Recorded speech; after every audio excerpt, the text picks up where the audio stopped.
کیا اہل حق کی پہچان یہ ہے کہ وہ میجورٹی ہوتے ہیں؟ عام طور سے عوام کے ذہن میں یہ ہوتا ہے زیادہ لوگ صحیح ہوتے ہیں. یہ قانون گرامر کے حساب سے صحیح ہے لیکن حقیقت کے اعتبار سے غلط. جملہ بولنے میں تو صحیح لگتا ہے اور دنیا میں بھی اکثر سیاست میں اس کا استعمال ہوتا ہے کہ جس کے ووٹ زیادہ وہ صحیح، وہ اچھا، وہ کامیاب، وہ غالب، وہ جیتا. لیکن دین کے معاملے میں ایسا نہیں ہوتا ہے. دین کے معاملے میں کثرت اور قلت حق کے لیے مدار یا بنیاد یا معیار نہیں ہے. اللہ تعالیٰ نے قرآن کریم میں اس کو بیان کیا. اللہ نے فرمایا قُلْ لَا يَسْتَوِي الْخَبِيثُ وَالطَّيِّبُ وَلَوْ أَعْجَبَكَ كَثْرَةُ الْخَبِيثِ.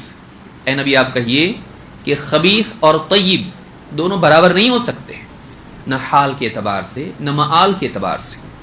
وَلَوْ أَعْجَبَكَ كَثْرَةُ الْخَبِيثِ، چاہے خبیث کی زیادتی، کثرت، اس کا زیادہ ہو جانا، بڑھنا، پلنا پھولنا، اس کی کثرت تجھے تعجب میں ڈال دے، تجھے متاثر کرنے لگے، تجھے اٹریکٹ کرنے لگے، تیرے دل میں اپنی عظمت پیدا کرنے لگے. تو کبھی کبھی ایسا ہوتا ہے دنیا میں دور کے اعتبار سے، علاقے کے اعتبار سے، کہ غلط بڑھ جاتا ہے اور لوگ اس غلط کو دیکھ کر اس کی کثرت کی وجہ سے اس سے مرعوب ہو جاتے ہیں. اتنے زیادہ لوگ غلط کیسے بول سکتے ہیں؟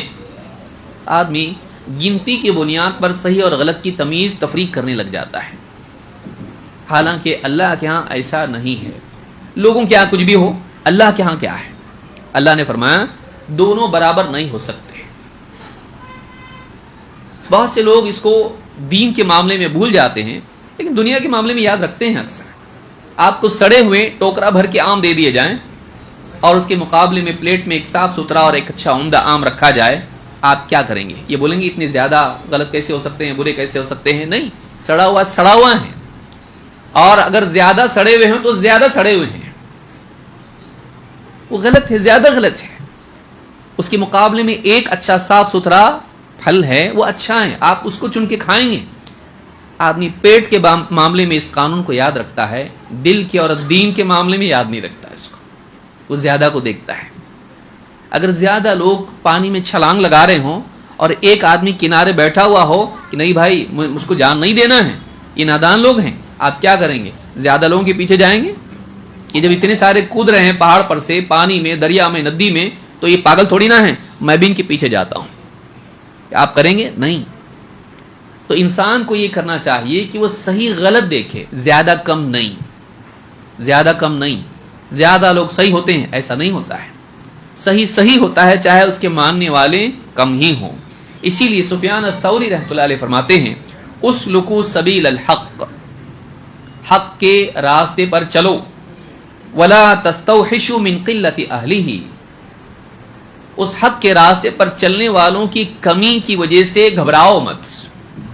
حق کے راستے پر چلنے والے کم ہیں، تھوڑے سے لوگ جا رہے ہیں پیدل لوٹے پیٹے کسی طرح سے، ہاں، اور باطل کے راستے پر ٹرک بھر بھر کے جا رہے ہیں لوگ، بس بھر بھر کے جا رہے لوگ.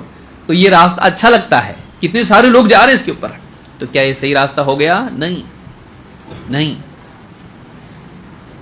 وَإِن تُطِعْ أَكْثَرَ مَنْ فِي الْأَرْضِ يُضِلُّوكَ عَنْ سَبِيلِ اللَّهِ، اللہ نے فرمایا اگر تو یہ کرنے لگ جائے کہ زمین میں اکثریت کے پیچھے چلنے لگ جائے تو تجھے اللہ کے راستے سے بھٹکا دیں گے.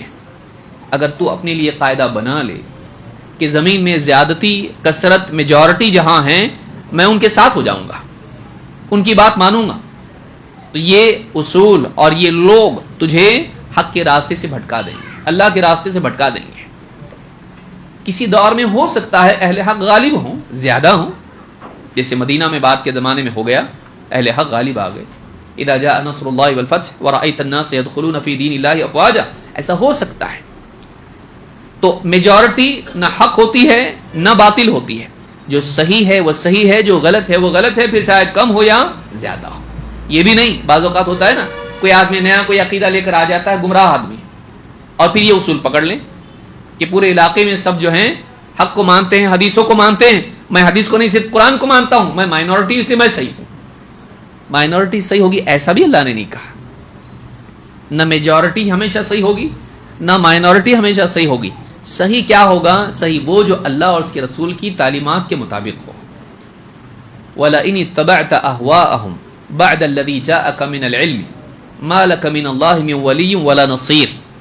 اے نبی اگر اللہ کی طرف سے آئے ہوئے علم کے بعد بھی آپ ان کی خواہشات کی پیروی کرنے لگ جائیں تو اللہ کے مقابلے میں نہ آپ کا کوئی محافظ ہوگا نہ کوئی مددگار ہوگا. معلوم کہ اصل اتباع علم کی جاتی ہے. اصل اتباع اللہ کی طرف سے آئے ہوئے علم کی، نہ کہ خواہشات کی. اپنے دل سے بنی ہوئی باتیں، فلسفے، خواہشات، چاہتیں، تمنائیں، ان کے پیچھے نہیں چلنا ہے. چلنا ہے علم کے پیچھے، چاہے وہ ہماری خواہش کے خلاف ہو، چاہے وہ ہماری عقل کے بھی اندر نہ آتا ہو. سمجھ میں نہیں آ رہا، ٹھیک ہے، اللہ اور اس کے رسول کی بات حق ہے، چاہے سمجھ میں آئے یا نہ آئے. کیونکہ میری سمجھ کمتر بھی ہو سکتی ہے، کمزور بھی ہو سکتی ہے، کل کو سمجھ میں آئے گی بات یا نہ بھی آئے. جیسے ڈاکٹر کی سمجھ میں نہیں آتی بات لیکن مان لیتا آدمی اس کو. کیوں؟ اس پر اعتماد ہوتا ہے، اس کے تجربے کی وجہ سے، اس کی ڈگری کی وجہ سے. انبیاء اور رسولوں کی بات آدمی مانے چاہے سمجھ میں آئے یا نہ آئے. تو اہل حق کا اصول یہ ہے. تو لہٰذا یہاں پر یہ بات یاد رکھنی ہے کہ ہم کو کامیاب اگر ہونا ہے تو ہم کو اہل حق کے راستے پر چلنا پڑے گا، چاہے وہ